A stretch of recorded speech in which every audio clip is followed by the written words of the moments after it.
The transfer portal has been more insane than it's ever been this season, with a bunch of new stars finding new homes. Here are my top 10 favorite portal commits from the last couple of days. We'll start with Beau Pribula to Virginia, a talented young quarterback that had some injury issues at Missouri, but I think the upside is definitely still there. The guy that Penn State believed was their quarterback of the future, and even Missouri believed is still there. He can do great things for Virginia. It was an absolute stunner of a move to see Hussein Longstreet end up at LSU despite the Tigers seemingly being set at quarterback for next year. He's likely to sit out a year. It's similar to the Dylan Raiola to Oregon move.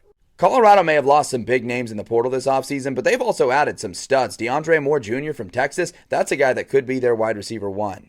Georgia Tech's best addition of the offseason has to be Justice Haynes, getting them another workhorse running back. Ironically, Justice Haynes come to replace Jamal Haynes, no relation, but he was their last running back.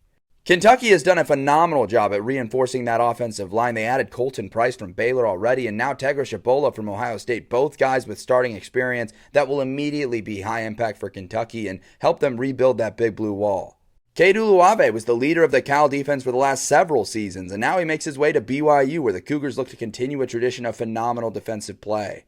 Texas Tech can't keep getting away with this. They add another weapon from the portal. This one, Auburn wide receiver Malcolm Simmons, who probably could have shined more and been a wide receiver one if it weren't for how loaded his receiving room was. Utah hasn't had a ton of losses, but they've had a few really big ones like Smith Snowden following Kyle Whittingham to Utah. He is a two-way player that can play offense and defensive back for Michigan.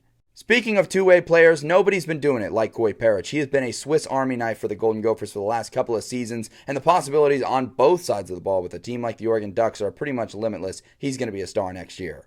But my number one favorite portal commit has to be Sam Leavitt to LSU. He was my number one quarterback in the portal, and Lane Kiffin has his guy at the very least for next season, potentially for a couple of seasons, depending on how things go. This is a guy that knows how to do it and can do it at a very high level. He's going to have a ton of success with the Tigers.